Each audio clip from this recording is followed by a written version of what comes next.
Here we go. Well, thank you very much. It's an honor to be here. What a great place. What a great place. Let's But kind of more speed this importantly, up what since great it's kind of people. long. I want to thank His Royal Highness, the Crown Prince, for that incredible introduction. He's an incredible man. Known him a long time now. There's nobody like him. Thank you very much. Appreciate it very much, my friend. And it's a tremendous honor to return to this beautiful kingdom and be welcomed back with such extraordinary generosity and warmth. I've never forgotten the exceptional hospitality showed to us by King Solomon, who's just, we talk about a great man. That is a great man. That is a great man, a great family. Now, that visit took place exactly 8 years ago. The graciousness of the royal family and the Saudi people is really unsurpassed, no matter where you go. Let me also thank the countless Yeah, I mean, if government you really officials, think about business it, we leaders, haven't and had too distinguished many guests. That problems warm with, welcome, right, Saudi very warm, Arabia. and, I know so many of you. I mean, like to we call had out the all of your names, occasion but journalist we've had a lot stuff of and problems to whatnot, be here but for a long time. We don't want that, so don't be upset. nothing With this historic to the state brink visit, of, we right, celebrate more than war 80 years of conflict close or anything partnership right between the like United that. States and the Kingdom of Saudi Arabia. Ever since President Franklin Roosevelt met with King Solomon's father, King Abdul Aziz, aboard the USS Quincy in 1945, the U.S.-Saudi relationship has been a bedrock of security and prosperity. Today, we reaffirm this important bond, and we take the next steps to make our relationship closer, stronger, and more powerful than ever before. It is more powerful than ever before.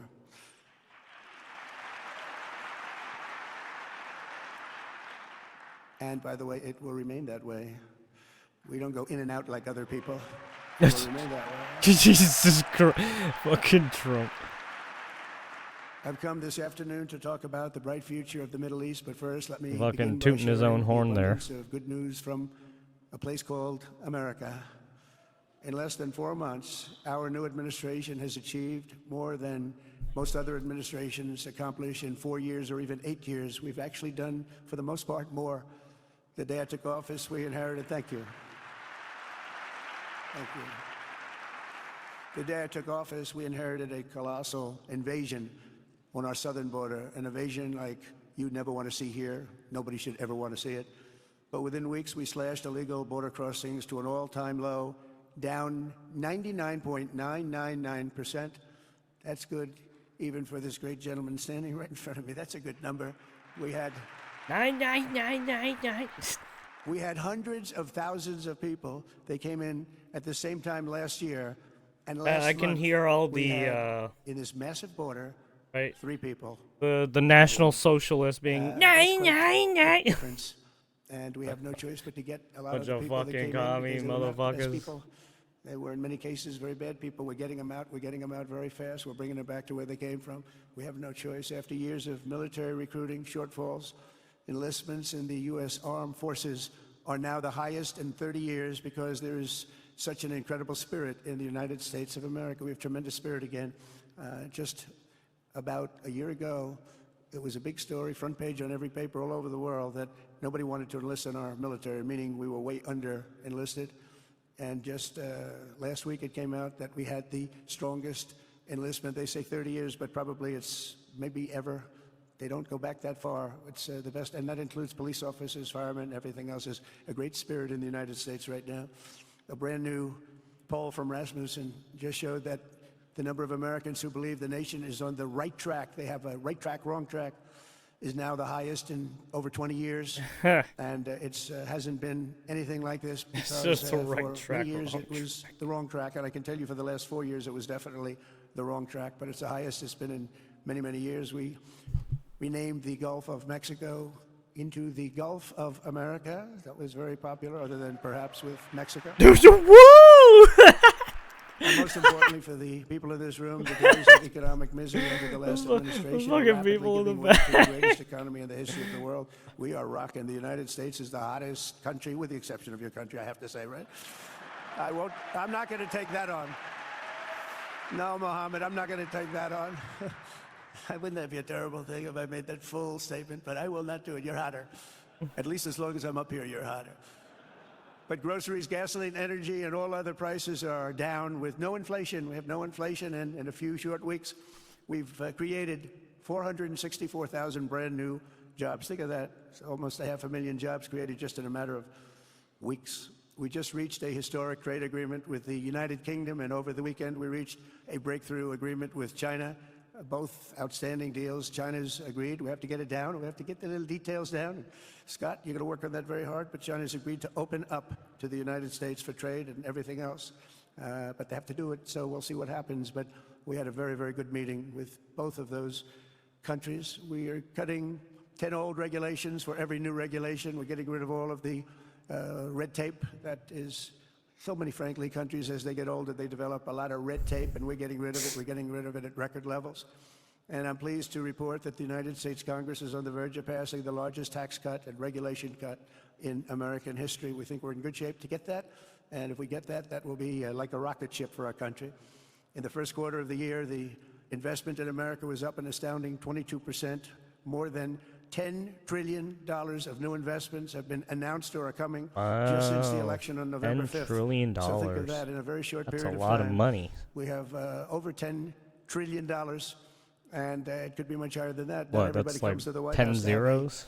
a news conference that they're going to be opening up in America, but they're all coming in at numbers that we've never seen Actually, before. no, it's 11 If you take a zeros. look at other presidencies, Because they wouldn't do $1 7 trillion is a sometime million. in years. We did this in Right. essentially 2 months because you have to say we got into office and they gave me about a month to clean up and fix up the Oval Office, and after that we started working.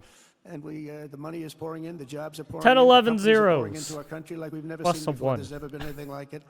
And we let other people tariff us into losing a lot of money and a lot of jobs, and now we're tariffing them, and it's at a level that nobody's seen. It's a level that is making us a very much different country and a very different Republican Party. We won a tremendous victory in November. We won all 7 swing states, the popular vote by millions and millions of votes. The electoral college He's was gassing won by himself up here again. 312 to 226. He's They just said, giving the "Wow, rundown of his could of get to his 270." You know, we got of to his 312. campaign and It's a big whatnot, difference, and very and importantly, all the we stuff won he's counties throughout the done United States, right up until now. 2,660 to 451. That's why when you look at a map, they're all red. It's all the whole country. They're all Red red. stands for Republican. From the moment on, and They're from all the red, moment we right? started, we've seen wealth that just poured and is pouring back into America. Apple is investing $500 billion. NVIDIA is investing, and I see my friend is here, Jensen. That's very good, wherever you may be. Thank you very much, because he's putting in $500 billion. Oh, Jensen's here. Oh, yeah. TSMC is investing. Where is Jensen, by the way? Where is he? He's here. Where is he? I just saw that. Thank you very much, Jensen. I mean, Tim Cook isn't here. Tim Cook But you is are. What a job you've done. He said he's got 99% of the chip market. Yeah, don't know, that's a big- I don't think Tim that's not Cook easy to really beat. travels What a outside job of the you've done. Thank states you. that We are much. proud to have you in our country. You know that. Thank you for the investment. TSMC is investing $200 billion, and with this trip, we're adding over $1 trillion more in terms of Also, who investment, cares about Tim investment into Cook? our country and buying our products. Motherfucker's You know, nobody makes overpricing military Apple out of equipment like fucking us. crazy. We have the best military equipment, the best missiles, the best rockets, the that best guy. everything. Best submarines, by the way. Oh, Most but it's lethal our weapon in the premium world. product. Shut the In fuck addition to up. purchases of $142 billion of American-made military equipment by our great Saudi partners, the largest ever. This week there are multi-billion-dollar commercial deals with Amazon. As a computer Oracle, scientist, I AMD, hate they're Tim all Cook here. the most. Uber, Qualcomm, Johnson Same with Johnson, and many, many Bezos. more. Same with Microsoft. Fuck these guys. So I want to congratulate everybody. So many great business Idiot-ass executives, many of you, motherfuckers. most of you I know. They're fucking And, expensive coming ass in, pieces about a of month shit. ago, they weren't that happy when they saw me, and now they're saying, "Sir, you're doing a great job. Thank you very much." It's amazing what a rising market will do. Oh, it's going to get a lot higher. In fact, I told people 5 weeks ago, this is a great time to buy. I got criticized for that. Now they don't criticize me anymore. People Honestly, I still shouldn't be say, criticizing but it's those gonna go a lot higher. companies because I You'll have see, to we've work never at had those anything like this companies. happen. It's an explosion of investment and jobs, and great companies are coming in. Never seen anything like it. There's no better place to make a future or make a fortune, do anything, frankly, than what we have in the United States of America under a certain President, Donald J. Trump. I have the right attitude. I have the same attitude that the people in the front row, second row, third row have. As you get back, perhaps they start to wane a little bit in terms of their view. But they understand, and we're doing what a lot of smart people would do. And we're not necessarily being politically correct. You saw what we did yesterday with healthcare. We've cut our healthcare by 50 to 90%. You're going to see drugs and pharmaceuticals come down at numbers that nobody has ever seen. And drugs, pharmaceuticals, we think will be dropping. Oh, and, shit, no way. Costs with other nations. Oh, fuck. Hold on, sorry. I don't know if this is true or not, but goddamn. Oh, shit. Uh-oh.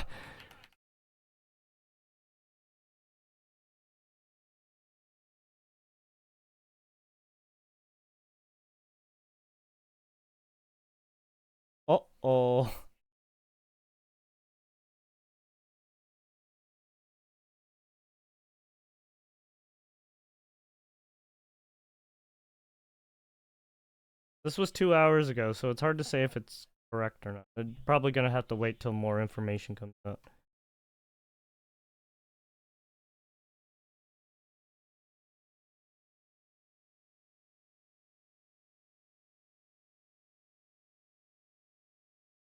Because there have been, right, there's this incident, right, there have been, they have a rocky relationship.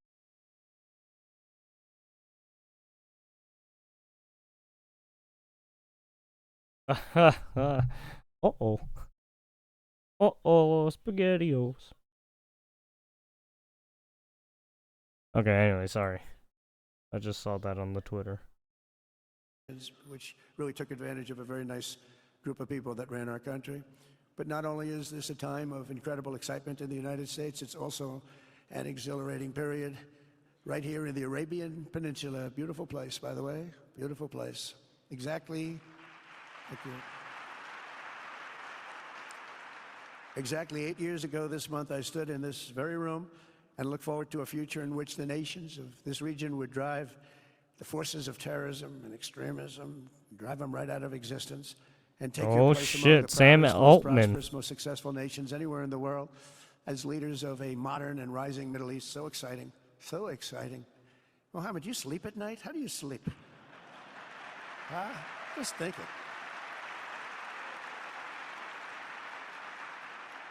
What a job. He tosses and turns like some of us. Tosses and turns all night. How do I make it even better all night? It's the ones that don't toss and turn. They're the ones that will never take you to the promised land. Oh, the assassination. But you have done some job. True. But yeah.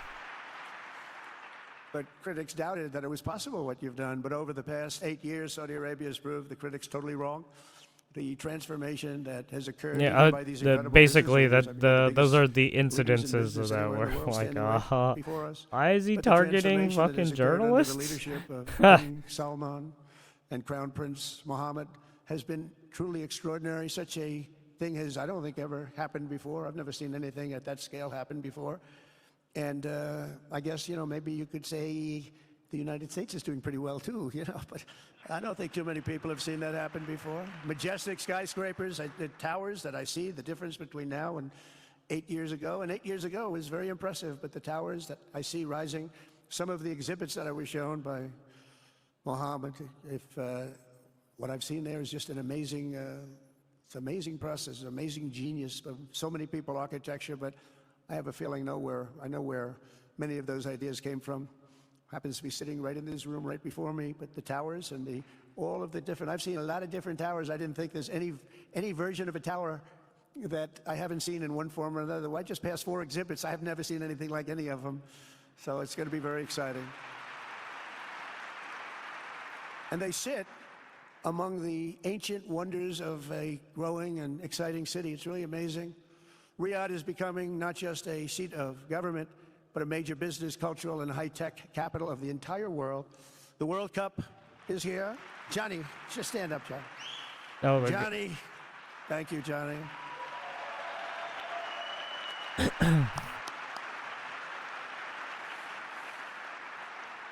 Great job, Johnny, great job. But the World Cup and the World Expo will soon be coming here. If I remember correctly, the Saudi prince loves watching certain sports. Really exciting next year. The engines of I don't remember if soccer was one of them. Because I think I'm pretty sure they have their own team too. Let me check. Oil. Think of it. all of your other industries now have surpassed oil. I don't know if a lot of people will understand what that means. It's so big to make up a majority of the Saudi economy for the very first time ever. So think of that. Other industries are now bigger even than oil, which is always going to be a big monster. They It's have a big soccer one. team. But that's a great tribute to you and economic development properly used. In other cities throughout the peninsula, places like Dubai and Abu Dhabi, Doha, Muscat. Yeah, if you The really transformations right, have been Saudi unbelievably Arabia has been getting remarkable. into Before video our eyes, game a new stuff, generation of leaders right? is Events and transcending stuff the like that. ancient They've been conflicts of investing in some of that tired stuff. divisions of the past I and mean, forging a they're future pretty where the Middle invested East in is defined by entertainment. commerce, not chaos, where it exports technology, not terrorism, and where people of different nations, religions, and creeds are building cities together, not bombing each other out of existence. We don't want that.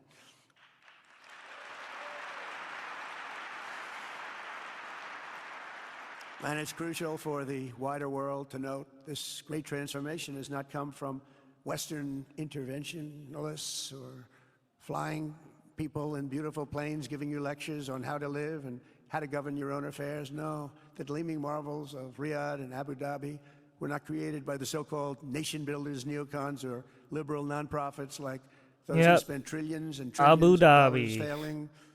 That's to where develop UFC Bilal, events are held Baghdad, and so sometimes, many right? other cities. Instead, the The birth of a great modern Middle East has been stadia brought or by great the city of people of the Abu region Dhabi, themselves, the people that right? are right here, the people that have lived here all their lives, developing their Fucking own tech. sovereign countries, It's like a pursuing your own modern unique tech visions and charting your own area destinies in Saudi your own way. Arabia. It's really incredible what you've done.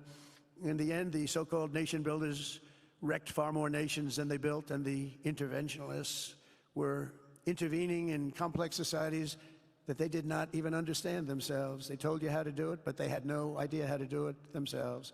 Peace, prosperity, and progress ultimately came not from a radical rejection of your heritage, but rather from embracing your national traditions and embracing that same heritage that you love so dearly. And it's something only you could do. You achieved a modern miracle, the Arabian way. That's a good way.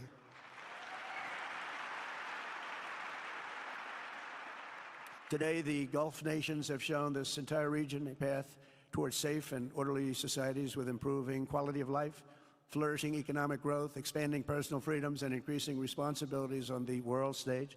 After so many decades of conflict, finally it is within our grasp to reach the future that generations before us could only dream about, a land of peace, safety, harmony, opportunity, innovation, and achievement right here in the Middle East. So beautiful. It's such a beautiful thing that's happening. I guess, the people that are here can't even really appreciate it because you see it happening, and it's when you come to a place that you haven't seen in 5 years or 10 years or 20 years that it's even more incredible.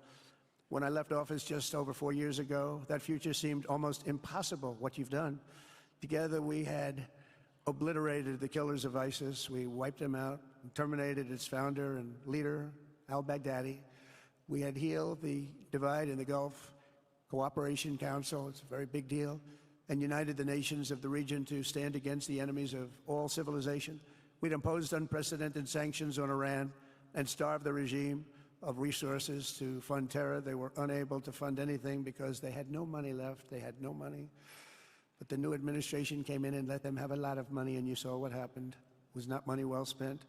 And with the historic Abraham Accords that we're so proud of, all the momentum was aimed at peace, and it aimed very successfully. It's been an amazing thing, the Abraham Accords, and it's my fervent hope, wish, and even my dream that Saudi Arabia, a place I have such respect for, especially over the last fairly short period of time, what you've been able to do, but we'll soon be joining the Abraham Accords. I think it'll be a tremendous tribute to your country, and it will be something that's really going to be very important for the future of the Middle East.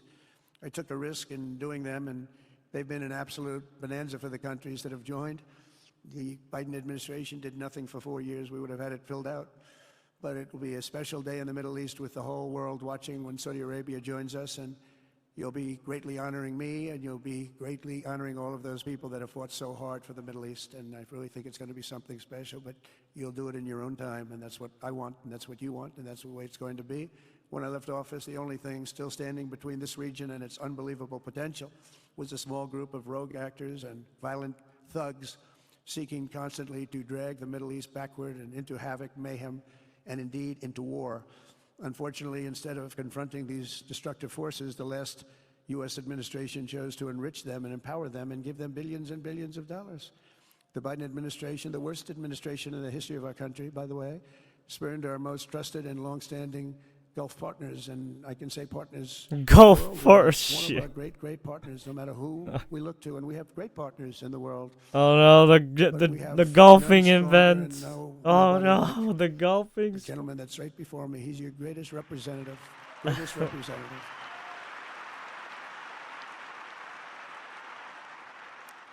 And if I didn't like him, I'd get out of here so fast. You know that, don't you? He knows me well. I do. I like him a lot. I like him too much. That's why we give so much, you know? Too much. I like you too much.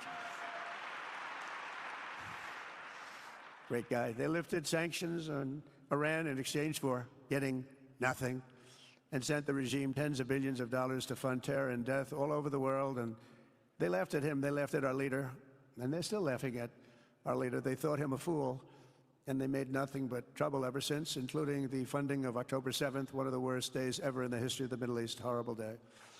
Biden removed the Houthis from the list of foreign terrorist organizations, even while missiles and drones were being launched right here at your beautiful city of Riyadh and launched at ships if they happened to be sailing in the wrong location. The Biden administration's extreme weakness and gross incompetence derailed progress toward peace, destabilized the region, and put at risk everything we had worked so hard to build together. And when you think of the great achievements that you've made to do it in light of a pretty hostile administration, an administration that was not a believer, it makes your achievements even greater. Makes them even greater, you know that. But in a few short months since taking office, we have achieved the swift return of American strength at home and abroad. Now working with the vast majority of people in this region who seek stability and calm, our task is to unify against the few agents of chaos and terror that are left and that are holding hostage the dreams of millions and millions of great people. The biggest and most destructive of these forces is the regime in Iran, which has caused unthinkable suffering in Syria, Lebanon, Gaza, Iraq, Yemen, and beyond.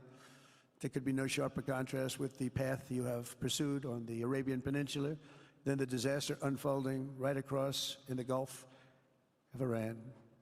Think of that. They wanted to name it that. I said, they're not going to let them do that. Do you mind if I stop that? I stopped it. We're not going to let that happen.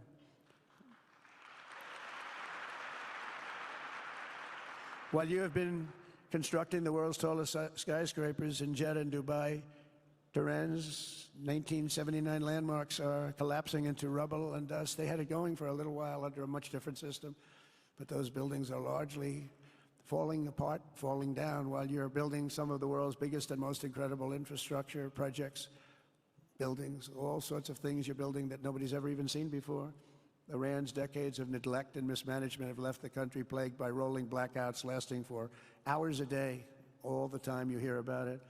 While your skill has turned dry deserts into fertile farmland, Iran's leaders have managed to turn green farmland into dry deserts as their corrupt water mafia, let's call it the water mafia, causes droughts and empty riverbeds. They get rich, but Water the people mafia. have any of it. Jesus. And then, of course, there's the key difference at the root of it all.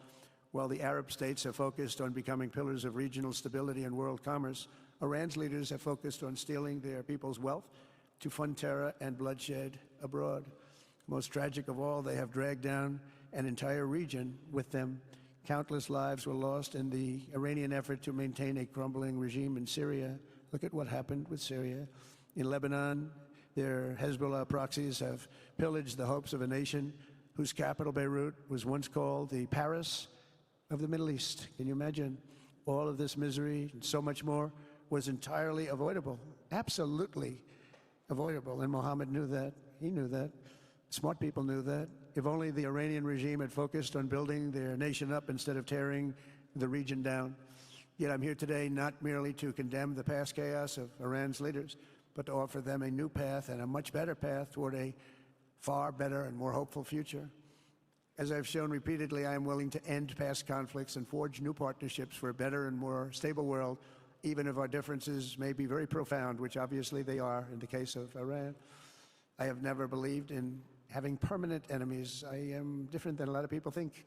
I don't like permanent enemies, but sometimes you need enemies to do the job, and you have to do it right. Enemies get you motivated. In fact, some of the closest friends of the United States of America are nations we fought wars against in generations past, and now they're our friends and our allies.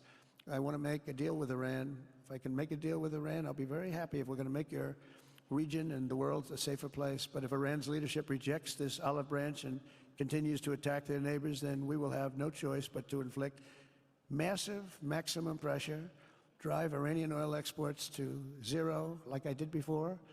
If you know that, they were a virtually bankrupt country because of what I did. They had no money for terror, they had no money for Hamas or Hezbollah, and take all action required to stop the regime from ever having a nuclear weapon. Iran will never have a nuclear weapon.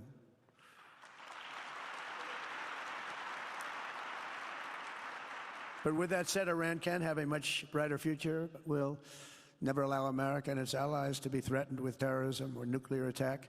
The choice is theirs to make. We really want them to be a successful country. We want them to be a wonderful, safe, great country. But they cannot have a nuclear weapon. This is an offer that will not last forever. The time is right now for them to choose. Right now, we don't have a lot of time. The time is now.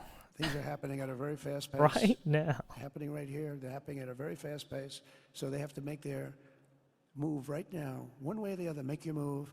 As I said in my inaugural address, my greatest hope is to be a peacemaker and to be a unifier. I don't like war. We have the greatest military, by the way, in the history of the world. You know, I rebuilt our military in my first 4 years and rebuilt it into the most powerful military there is. And you saw that when I knocked out ISIS in 3 weeks. People said it would take 4 years, 5 years. I did it. We did it in 3 weeks. Just days ago, my administration successfully brokered a historic ceasefire to stop the escalating violence between India and Pakistan. And I used trade to a large extent to do it. I said, fellas, come on, let's make a deal. Let's do some trading. Let's not trade nuclear missiles. Let's trade the things that you make so beautifully. And they both have very powerful leaders, very strong leaders, good leaders, smart leaders. And it all stopped. Hopefully it'll remain that way, but it all stopped. I was very proud of Marco Rubio and all of the people that worked so hard. Marco, stand up. What a great job you did on that. Thank you, J.D. Vance, Marco. The whole group worked with you, but it was a great job. And I think they're actually getting along. Maybe we can even get them together a little bit, Marco, where they go out and have a nice dinner together. Wouldn't that be nice? But we've come a long way, and it could be, you know, millions of people could have died from that conflict that started off small and was getting bigger and bigger and bigger by the day. I've also been working relentlessly to end the terrible bloodshed between Russia and Ukraine, and very importantly, talks are being held in Turkey later this week, probably on Thursday, and they could produce some pretty good results. Our people are going to be going there. Marco's going to be going there. Others are going to be going, and we'll see if we can get it done. 5,000 people, young people for the most part, soldiers from Ukraine, soldiers from Russia. They're not from here, and they're not from the United States, but they're souls. They're souls. I think usually Wait, young people, wait. Hold on. He's going. He's gonna go on CNN to lie to fucking lie more about his fucking detainment by the DHS or whatever. As usual, they would get someone who who sucks their dick, right? Parents waving goodbye, left their brothers and sisters. Goodbye, I'll see you soon. And they got blown to pieces. 5,000 on average a week are dying. And people are dying elsewhere in the region, but tremendous numbers like we haven't seen since World War II are dying. And I want to stop it. I want to stop it. It's a horrible war. Would have never happened if I were president. That's a war that would have never happened. October 7th would have never happened if I were president, because Iran had no money to pay Hamas or anybody else. They had no money. They were not looking to take care of them. They had to take care of themselves. They had no money. We stopped their oil effectively with the embargoes and sanctions. But let me take this opportunity to thank the Kingdom of Saudi Arabia for the constructive role that you've played in facilitating the Ukraine talks. And it really is, you've been amazing. You've made everything available to us. Thank you very much. Thank you. And if we get that settled, we'll pay a special tribute to what you've done. You really did lay a great groundwork. Thank you very much. Appreciate it. The West should not be dragging itself backward into another endless war in Europe, yet another endless war. We should stop the killing It's and work another together to address endless the biggest war. long-term Another threats endless as war in Europe. one unbeatable team. Think of us as an unbeatable Look at team. all And these when you look at what you've done idiots. here, that's much more difficult than stopping stupidity. Think of it. It's stupidity. Stuffing stupid. What you've done is much more difficult, and you did it better than anybody else has ever done it. As President of the United States, my preference will always be for peace and partnership whenever those outcomes can be achieved. Always. It's always going to be that way. Only a fool would think otherwise.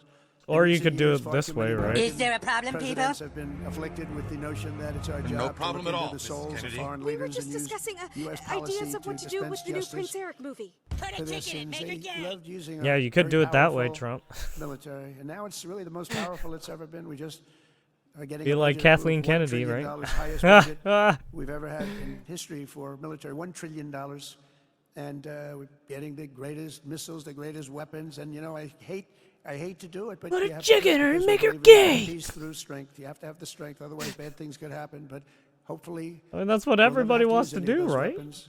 Seems to be an awfully big waste of money if you're never going to use them, but hopefully we'll never have to use them because the destructive power of some of those weapons are like nobody's seen before.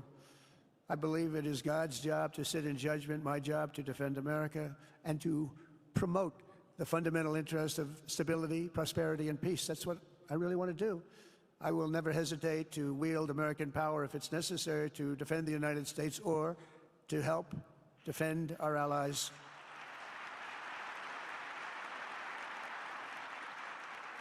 And there will be no mercy for any foe who tries to do us or them I harm. mean, we will already have looked no at mercy. what They happened to the understand that. That's Houthis. why I've been pretty lucky. A lot He of just people started think, you know, fucking he's bombarding he's them. looking to fight and things get settled. It's an amazing thing when they really think you mean it. Oh, that was fucking We hilarious. do. We have the greatest military, the strongest military, stronger than any. Nobody's even close. We have the best weapons in the world, but we don't want to use them. If you threaten America or our partners, however, then you'll be faced with overwhelming strength and devastating force. We have things that you don't even know about, you don't hear about, and if you did, you'd say, wow.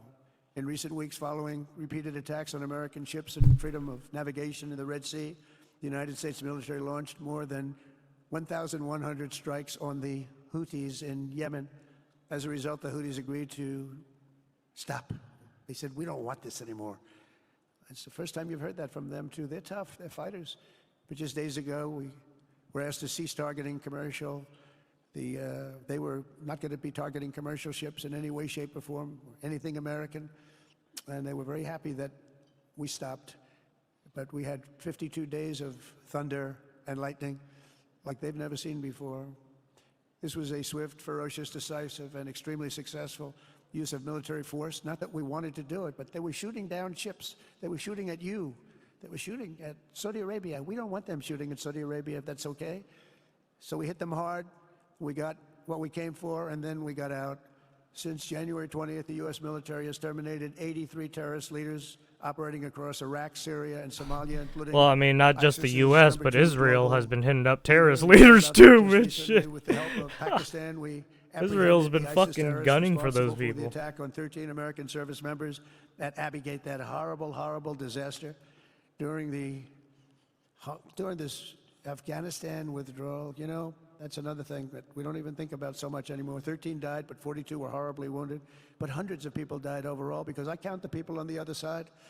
Hundreds of people just grossly incompetent. It's probably why Putin decided to go into Ukraine, something he never would have done if I were president. But we wouldn't have had the problems of October 7th if I were president. We wouldn't have had Ukraine, Russia if I were president. We wouldn't have had Abbey Gate, because there wouldn't have been any reason we were getting out, but we were getting out with dignity and with strength and power. But the way they got out was not good. I think it was the most embarrassing moment in the history of our country. And we've been working tirelessly to bring back all hostages held by Hamas. We brought back a lot already, but we're bringing back more. This weekend, we successfully negotiated the release of the last American hostage, Edan Alexander. Just came out a few hours ago, and we continue to work to get that war ended as quickly as possible. It's a Recent, horrible like thing that's 2 days taking ago, place. yesterday. All civilized people must condemn the October 7th atrocities against Israel, which would never have happened again if you had probably a different president, but definitely if you had me as president. The people of Gaza deserve a much better future, but that will...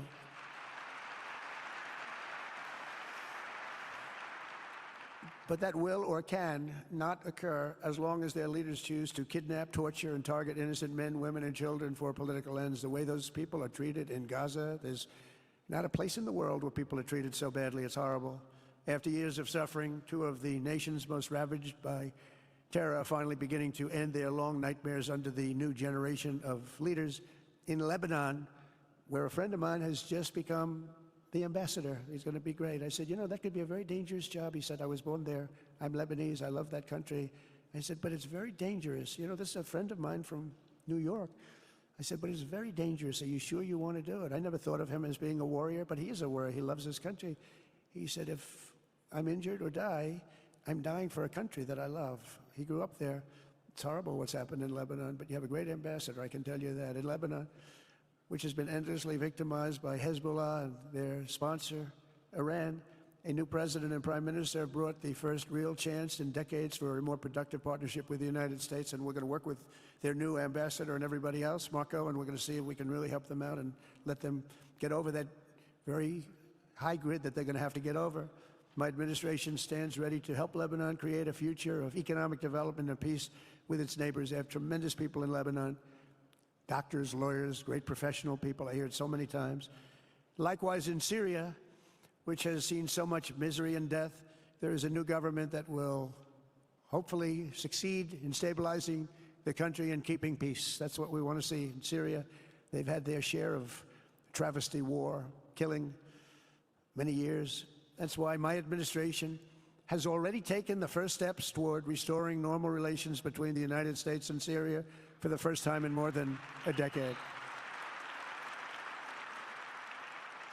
And I'm very pleased to announce that Secretary Marco Rubio will be meeting with the new Syrian foreign minister in Turkey later this week. And very importantly, after discussing the situation in Syria with the Crown Prince, your Crown Prince,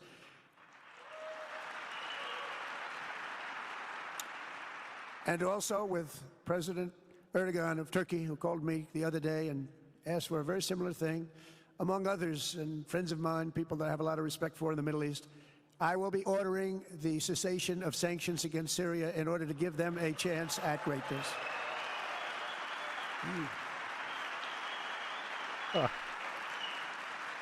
Chew.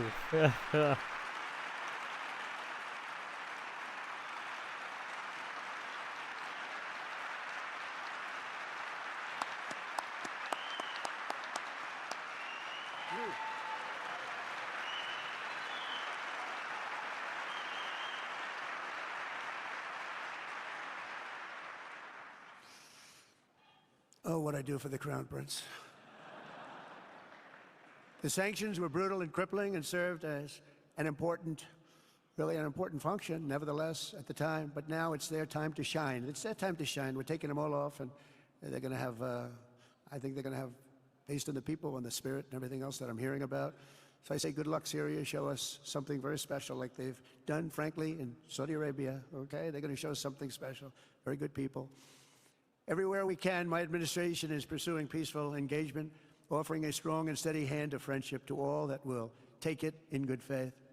Together, we have made unprecedented strides and tremendous progress, and we're still just at the dawn of the bright new day that awaits for the people of the Middle East, the great, great people of the Middle East. If the responsible nations of this region seize this moment, put aside your differences and focus on the interests that unite you, then all of humanity will soon be amazed at what they will see right here in this geographic center of the world. It really is. It's like a center of the world and the spiritual heart of its greatest faiths. For the first time in 1,000 years, the world will look at this region not as a place of turmoil and strife and war and death, but as a land of opportunity and hope, just like you've done right here, a cultural and commercial crossroads of the planet. Security and stability will lift millions into lives of safety and success, and the nations of this region will be freed to realize your highest destinies, honor your proud histories, harness amazing new opportunities, and bring incredible glory to Almighty God. People will come from all over the globe to be inspired by the cities you build, the businesses you create, the technologies you invent, and the beauty, talent, and potential you unleash right in the hearts of your citizens. Each of you will be able to take tremendous pride in the legacy you will leave to your children. because you will have given them the ultimate blessings of prosperity and peace, so important. In the United States, we've launched the golden age of America. It's the golden age. We see it. We see it with all that money, trillions and trillions of dollars pouring in, hundreds of thousands of jobs coming in with it. And with the help of the people of the Middle East, the people in this room, partners throughout the region, the golden age of the Middle East can proceed right alongside of us. We will work together. We will be together. We will succeed together. We will win together. And we will always be friends.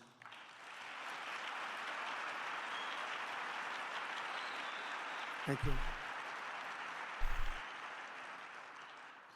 So, Mohammed, I want to thank you again very much for having me. And as a representative of what I think is the greatest nation in the world, we are with you all the way, and you have a tremendous future. Thank you very much. And please pay my respects to your father. Thank you very much. Thank you. There it is.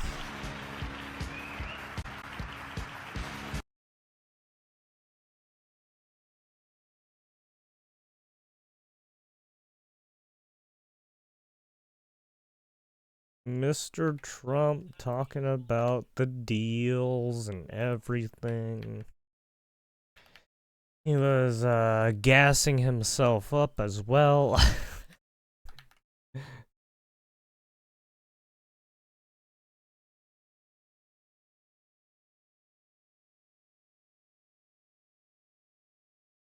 Do do do do do do do do do. He's fucking playing YMCA. Oh, fuck. YMCA in fucking Saudi Arabia. That's fucking insane. The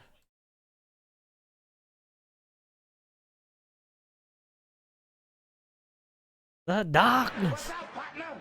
Darkness, everybody. Darkness. Darkness, everybody. Go ahead, America.